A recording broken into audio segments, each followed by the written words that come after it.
Hi, welcome to toddfun.com. Today's fun is we're going to clean our grandfather clock mechanism.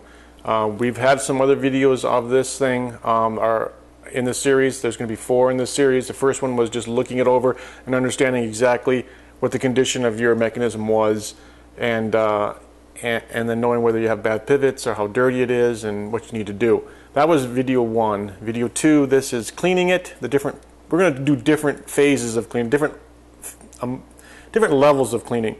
There's a simple way to clean if it's not that bad, a little more serious way, and then an ultra serious disassemble way. We'll cover those. Video 3 in this series is going to be oiling it and greasing it properly, and video 4 is going to be setting it up, getting it in beat, making sure that it's keeping proper time, those types of settings, and a few different ways of doing it just for fun. There will be it's not a 5th video per se in this 4-video series, but there ultimately will be another video in 6 months to a year, because when I did part 1, I found 2 pivots that were kind of bad. They need to be, the pivot points are bad, they're wore. It could affect the clock a little bit. It hadn't been though, I had done some testing, but I'm going to rebush those. And that's one reason why when I do the cleaning on this one, I'm going to tear it down all the way, unsandwich this thing, because I want to measure those pivot point pins to see exactly what size pins and pivots bushings I need, so that later on I can order those tools to do the exact drill size, the exact bushing size, and then show how to rebush this. And that will be some future video, because I just want to get this thing cleaned, oiled, and set up and regulated so that it's working for 6 months to a year until that bushing job is necessary. But we'll get to that too, because I think you can do it yourself. Now, why am I doing this all myself and not sending it to a clock specialist? Because nowadays the price to service this clock, to clean it, tear it down, and is just almost the price of the clock. If it needs bushing, it's guaranteed to be the price of this mechanism. This is an Ergo's clock. You can normally find your clock mechanism still. These German-made clocks are still available. I've actually found new old stock of this very mechanism for $800, though most places want about $1,800 for this clock mechanism. But if I can't do it myself, if I can't rebush it myself, when I get to that one video, then I will order a new one of these. But until then, maybe you're like me, you got an old clock, it's 30 years old, it needs to be cleaned. After 30 years, 40 years of running, there's going to be oil built up inside the pivot points, which is going to be a tarry ooky mess. That's going to have dirt and grime in it, and it's going to grind away at your brass pivot points until this thing just doesn't work. And so that's the point of this video, showing a few different ways of doing that, right down to unsandwiching this thing, getting in there with toothpicks and scraping out the tar and gook that's in the pivot points. But you can pick what level you want to do. So let's start by showing how to disassemble this clock, because a lot of people won't even know how to get this out of their clock. And so I'm going to show a few steps of how this type of clock comes apart.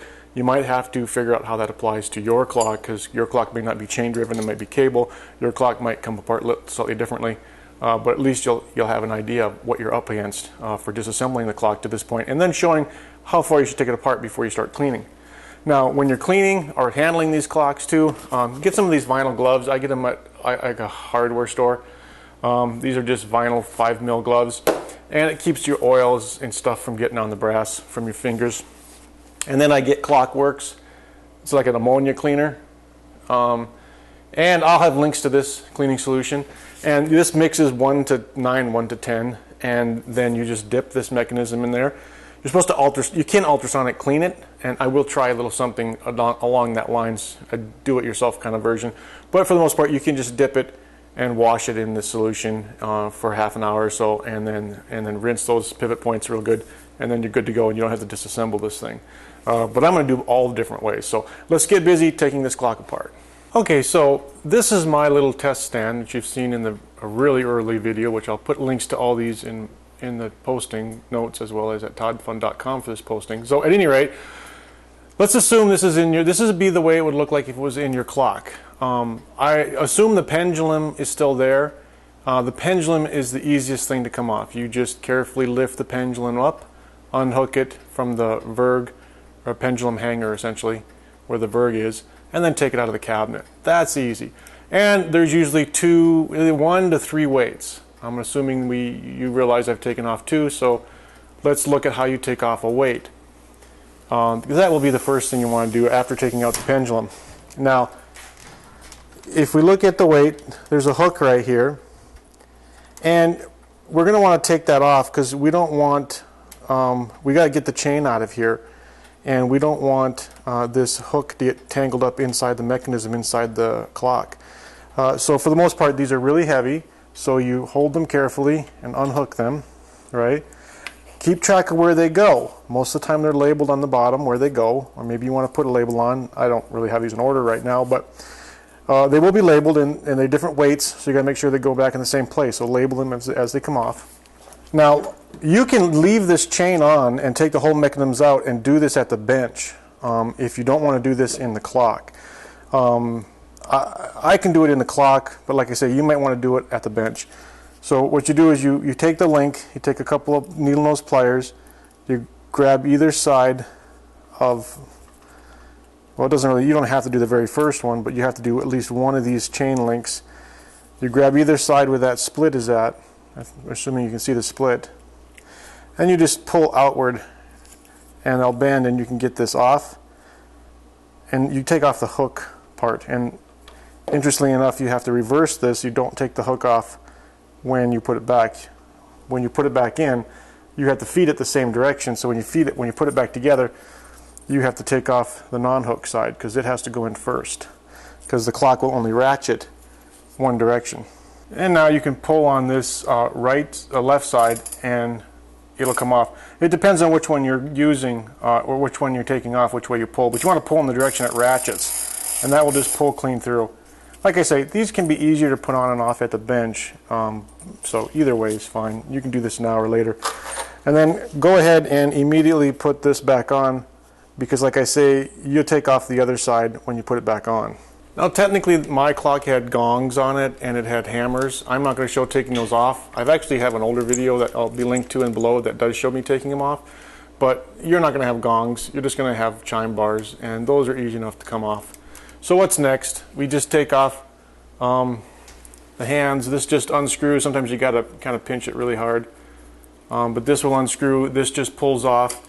And by the way, this is settable by adjusting that nut, that pressed in nut. It'll adjust where this point's at. So if you have a little bit of a timing problem, that is an adjustment you can remember. And this just presses on anywhere the hour happens to be. So when you know you're gonging on an hour, that just press fits on. So you just pull that off and it's just sort of got a spring, sort of a collar spring that holds it in place. And so once you know it's at a gong, you stick it on at the hour, and that's adjustable like that, just a pressure fit. So, okay, so those are off. Put those in little baggies so you don't lose them, and put them someplace safe in a box. Next, you're going to want to take this whole face off. Now mine has a moon dial, which means there's a few extra gears in the back. You got to be careful that line up. That orientation's not important, but you just got to make sure they lock together. And so, depending on your clock works, your clock might have a cabinet that pulls off the front, and this is all accessible. Or you might have, like mine, where you have access panels and you can come in from the side. However it is, you got to open the glass and get to this and start taking it out. And the faceplate usually comes off.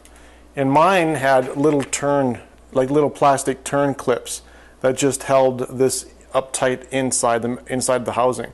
And once I turn those little plastic clips, then this is free to come off, provided I unhook it from the movement. So let's look at what that is. They look like this lever here, and you see this shaft right here? You just reach in and grab that and just give it a flick. And see how that unhooks?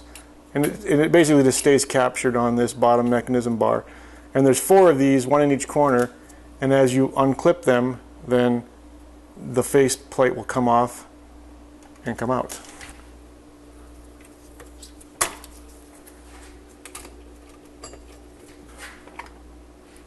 And there.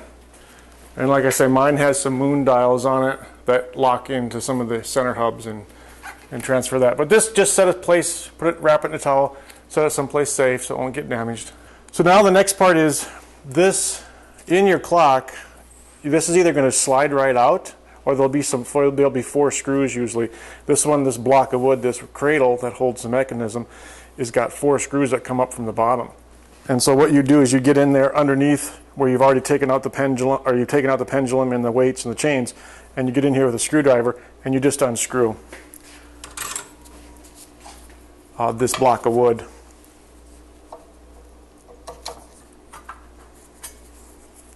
The big wood screws. So now this block cradle and clock mechanism would all come out, depending on your clock. It'll either come out, it'll just slide straight forward and come out because you've took the face off, or if you have a clock like mine, you slide it, you reach up underneath and you slide it back and then down, and you turn it and you bring it out the front of the clock. And then that's how you get this part out. Now we got to take the brass away from the wooden cradle, but we'll do that at the bench. So what's important here is that right away, don't forget to mark where this brass is sitting on this wooden cradle. Reason I say that is it's just held on by a couple bolts, and this whole mechanism can kind of find a different home. And if it finds a different home, it's going to sit inside your clock face a little bit different. So I take a really sharp pencil, or this is a permanent marker so you won't lose the marks, and you get in real tight and you put a mark down there. And that way, and you do that front, back, and side, is that way you got a guaranteed solid home to screw this tight back to. So right now the cradle is helping protect this very delicate pendulum arm that the pendulum hangs from, as well as the verg and the pendulum main spring here, the main spring for the pendulum to swing on. That's a very delicate spring right there. So we want to take off this very delicate spring and put it away safe, and then we want to take off the pendulum support arm as well as the verg. And that just we just want to get some of this stuff out of the way so that we don't damage it. And usually there's a set screw or something here. In this case, we just have a screw we just turn off, and you hold your main spring, you pull that out, you drop that, and it's hooked on there, so you want to kind of tilt it and unhook it. Careful of that little tiny spring. You don't want to put a kink in this spring or even a slight little bend. You can still buy these. They're still purchasable. You just have to make sure you get the right one, the right dimensions. And then they're replaceable, but that's that. Then, depending on how your pendulum hangs, you just take that off. And now we want to unscrew this verg arm. This is what actually allows the regulation. It kicks the pendulum back and forth as the clock mechanism ticks. In mine, you want to take yours off however, but mine there's two screws here that unscrew, and then this will just simply come out. It will come out with the arbor and everything. Don't lose these very delicate little screws though. And then this brass pivot point comes out, and then you just lift. And now these have some adjustments on them. You don't really need to touch these for any reason, but as you can see, they do have little engagement, essentially engagement pins that come down, and you will put a little dab of grease on each of these during the greasing process, of course, just so it has a little bit of grease on the escapement and escapement gear. This also has adjustments on it, but if you don't touch it, you won't have to touch it. But if you do have regulation problems, these are adjustments that can be made. But I think you best leave that up to a clock expert, unless you think you can figure it out. And these protect the pendulum from kicking back and forth too far. They're sort of like stops, if you will. In my clock, they just unscrew. The reason you want to take them off is because they're just going to get in the way when we do cleaning and other mechanisms, because we'll be taking off as much as we can. But once again, just keep the stuff safe. And take pictures before you do all this disassembly in case your clock is different and you can more easily assemble it. And as I take things apart in little groups, I know what this is, and I know that if I label it number 1, and each bag will have a number, then I reverse the order, and it's less parts to try to figure out where they go at any point of the reassembly.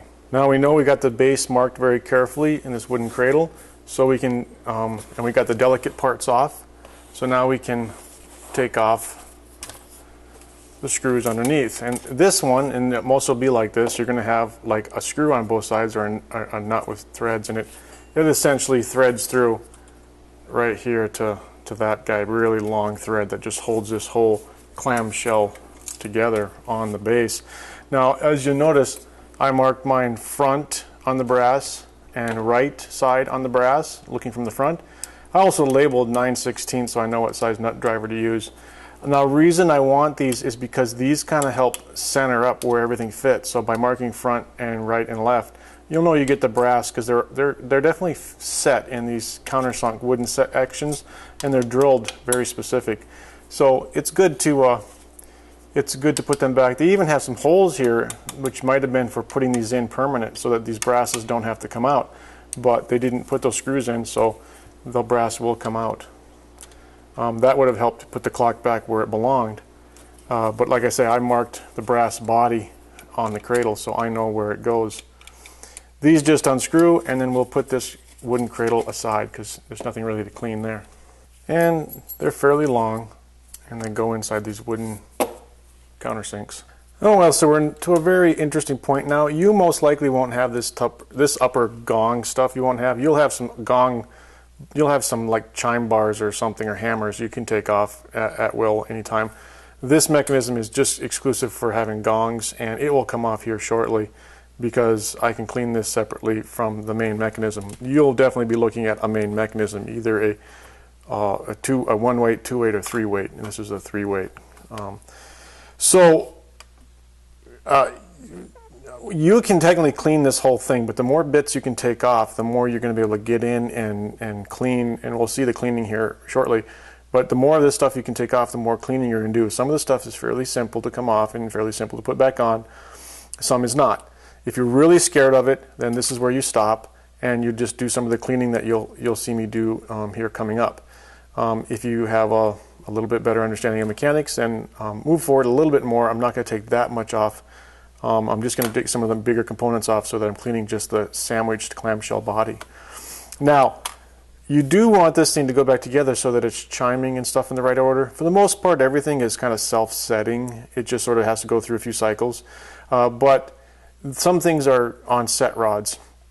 So looking carefully at this is the sprocket or the cam that supports the timing. So this is the hour. This is when this notch is here. It's that notch there. When it's there, this is ready to gong on an hour, and this is a quarter hour. This is to gong on a half hour and 3/4 hour, and then it'll do. This is back to the top of the hour. I'm going to be taking this off, and I'm also going to be taking off some other things because there's a pivot point behind here I'd like to clean. In order to get this off, I'm going to have to take off, well, for sure this, which has a set screw, and I might as well take off this. And so let's look at where those set screws go. So you want it to have it on the hour and set down in there, and you can turn this at this point in time. Everything's disassembled, and you don't even have the escapement in anymore, so the whole thing will turn quite easily without the escapement in. And you can get it to this position.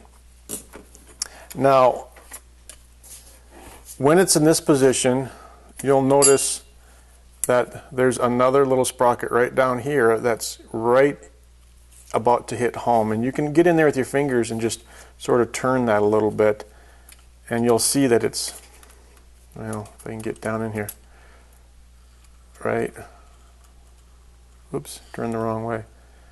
Okay, right there, if I can zoom in right there, I'm pointed right down in there. You can see it's on a little notch. And when this is in the center here, the center of this trough, you want that hooked in there on that cam. There's only one lobe, there's one cutout lobe on that cam. And at the same time, there's a set screw on this, and that controls a little hook in here. There's a hook that goes in, and that controls how deep that hook will set right here. There's 2 hooks here. The first hook is preset, it sets itself. The second hook is determined by this here. And you want this to be set right here, so it's just grabbing the, I don't know the official name of it, but on the sprocket back in there, I need better lighting, but in the sprocket back in there, there's a pin that sticks out of the side of the sprocket. And this is grabbing the edge of that sprocket.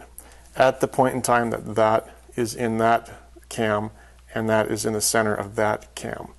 That's the lineup of that mechanism that you want to get back, so that that hook, this hook right here, is just grabbing that pin that's sticking out.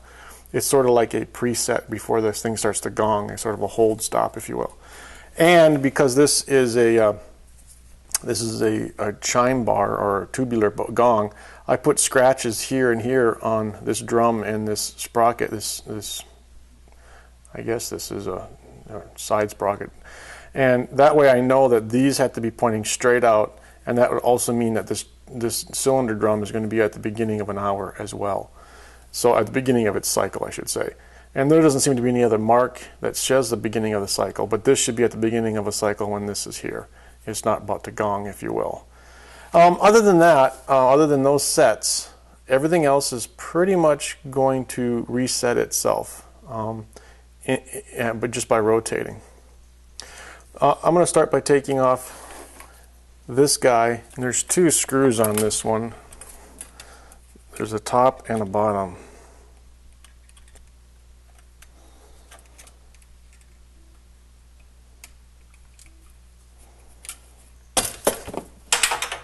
Okay, it's a little tight.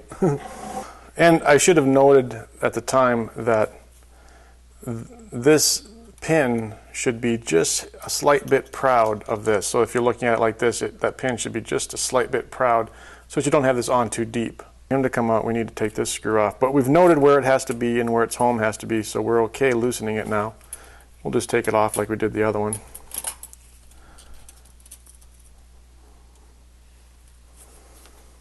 And this should now have a slide collar. So this, you want to make sure you grab these hooks. You got to hold them and it'll slide out.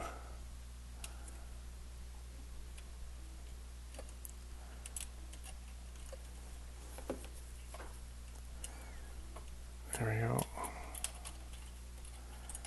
It's kind of a convoluted hook mechanism. So this is the one hook that we want to make sure is grabbing that one little pin.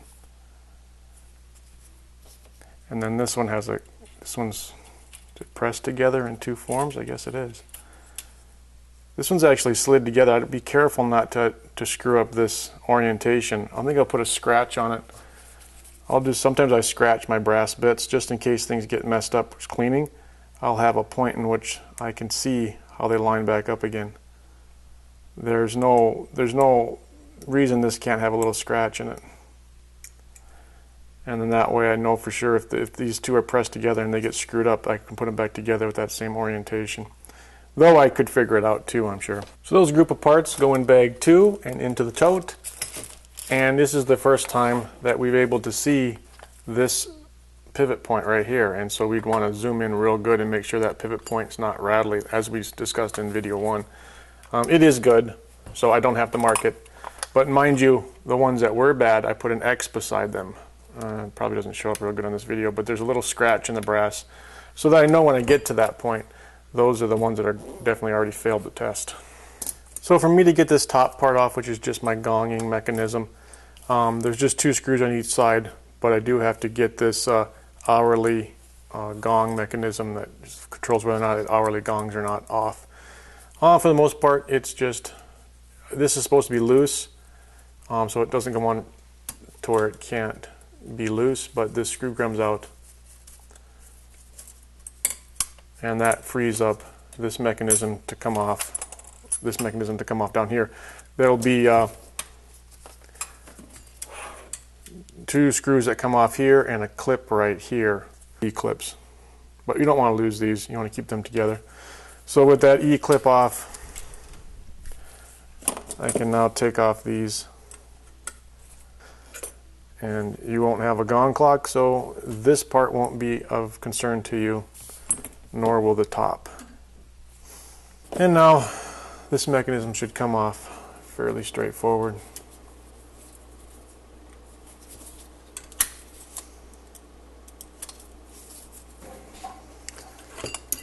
There. Like I say, this isn't something you're going to have, but I did mark where its home should be at the right time. I'm not going to disassemble this any more than this. It's really smooth. So that's bag 3, and I will clean these parts separately before I put them back on the clock.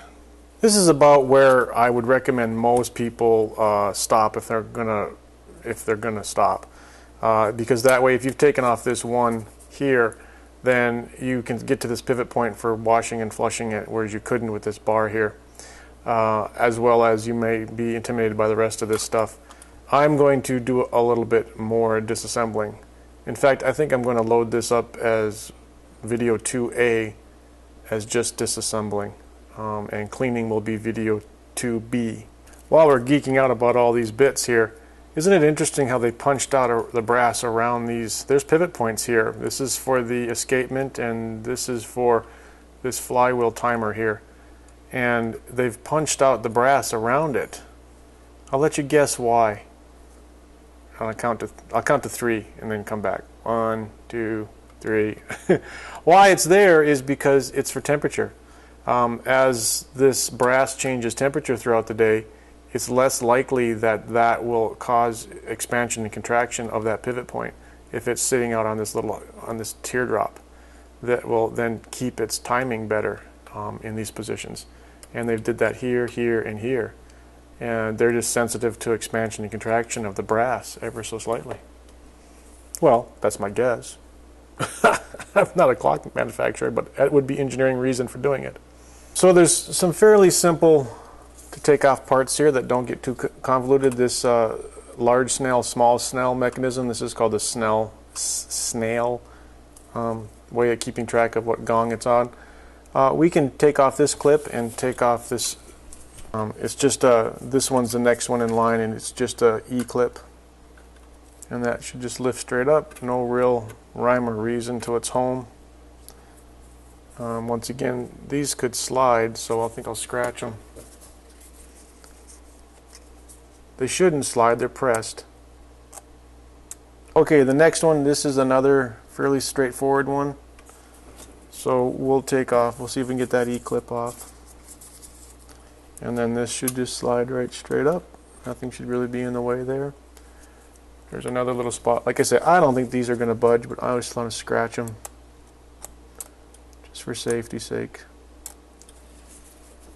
Let's see, there's one right here that's fairly simple. We'll get that one next.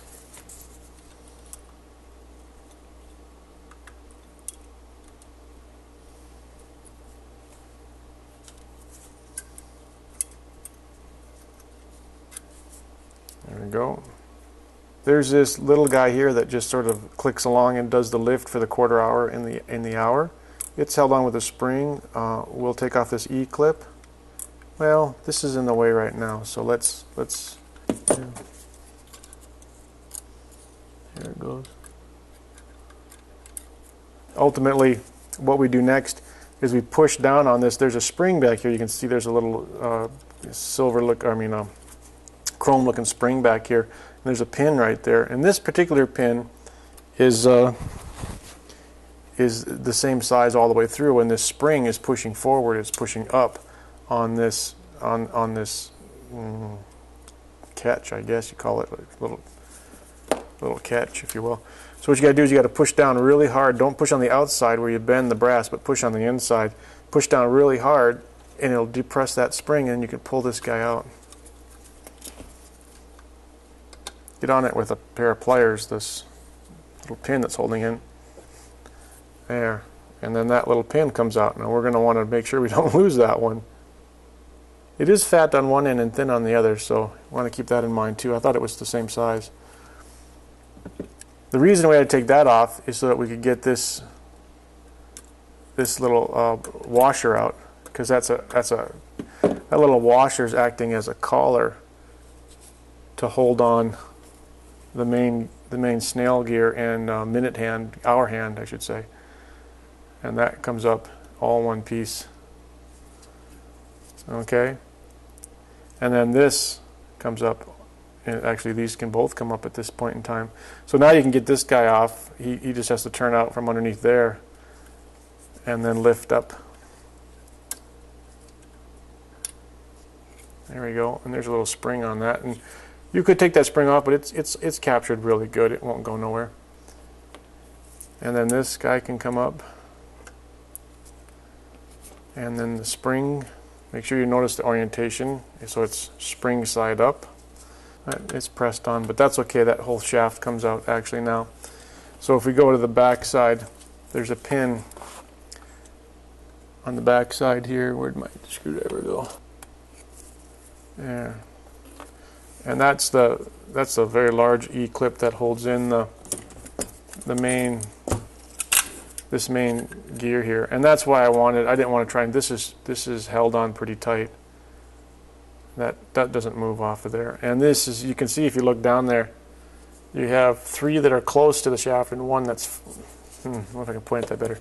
You have 3 of these little counter pins, click, click, click, click, and they control that this is quarter hour click, quarter hour click, quarter hour click, hour click. And that lifts and lets the chimes for the hour go by. And then we're in here so we can look to see how that bushing looks down in there. It was feeling pretty tight. Yeah, it's really good. I was a little bit worried about this guy though. Not that he has to be on there, but there's some slop in him. You can see slop, slop, slop, slop, slop. Not enough to kill it, but boy, it's dirty. It's going to be nice to get that cleaned in there. Okay, so next. This one you're going to find funny. This small snell gear, it also has one of these pins on it, but there's no spring pushing up on it. It's just fat on one end and thin on the other. And so you can see the thin side, the fat side. So what I like to do is grab it like this on the center shaft and the long side. I like to grab it like that. I don't like to, this is grabbing the whole thing. I just come back to the shaft, and then when you pinch, you'll push that fat part of the shaft out. So it's kind of like it's almost like a sliver that's stuck in there. And then that washer will come up and the small snail gear will come up.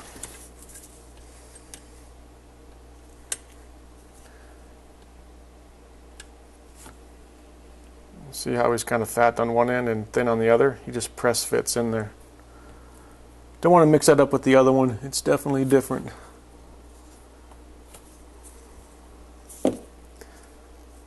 And then there's the washer.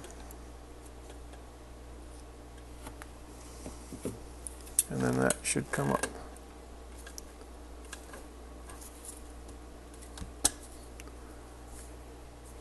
And that's square. That's interesting, that's square.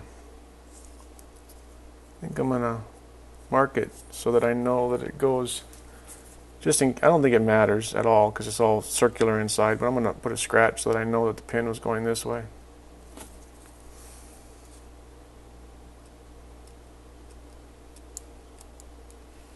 I don't think it matters, but that way I got a scratch point just in case. The last easy one to take off is this one, but notice there's a spring washer underneath there too. Yeah, that was tensioned just perfectly, really, with that. See, it's got kind of a bow to that washer's bowed. That's what provides the spring tension. Spring washer. And that should lift off here if you get it right in the center. Note of that there's a washer on the back side of that. I did not know there would be one back there, but I guess it makes sense. So the last little thing on the front here is this event thing, and it's just got a shaft going clean through with an E-clip on the inside, so it's kind of a difficult clip to get through at this point in time, but I think we can snap it off. And that lets this guy come out. Okay. There, that's looking real clean, right? And the last thing before this can lay nice and flat is to take off this timing, this thing that's this butterfly gear. It just goes clean through and sits right here. And we'll take that out and bag and tag that one, just so this whole mechanism can lay a little flatter.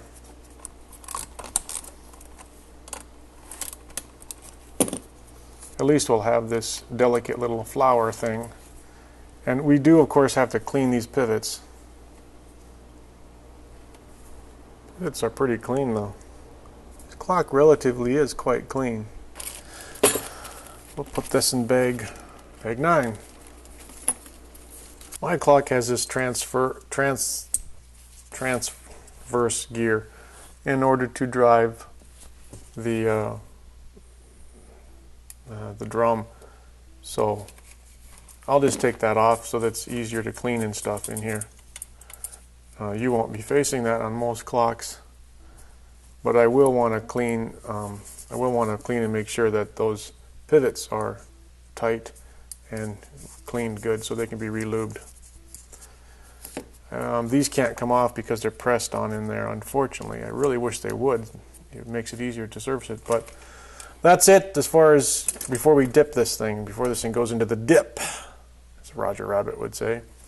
Not much left in there. You got a few gears for each gear train, one flywheel there for timing, and that's it. So the disassembly of this, when we get to the cleaning part where we disassemble it, it isn't that much left to do.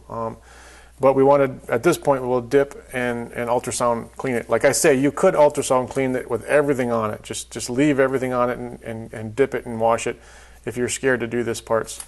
Here you can see where I marked with an X those two pivots that are bad. Wonder if we can zoom in and see them. If you didn't see the video, you can see how much that moves way too much, and that'll be in a video, and that moves way too much. That one was livable for now. That one's almost disaster already, but oh well. Cleaning time. We have 10 labeled bags here. They're all going to get cleaned with the cleaning solution separately by hand, and I won't show that, but just so you know, this stuff does get cleaned. I will, however, show cleaning this. Well, this is the end of video 2A, disassembly of everything. There is one more step for disassembly though, which you won't see until that cleaning part comes up, because I'm going to clean it by dipping it as a whole here. But just to round off that event, you take off these 4 screws.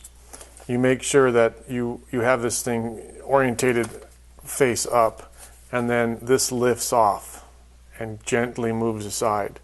What happens then is all these pivots, all these arbors will be standing up in their pivot points on the back plate, and then you pull them out one at a time, because they are kind of ordered in how they're stacked. But there's only like 4 gears in each of these. This has 4 gears, 4 gears, 4 gears, and so that's pretty easy.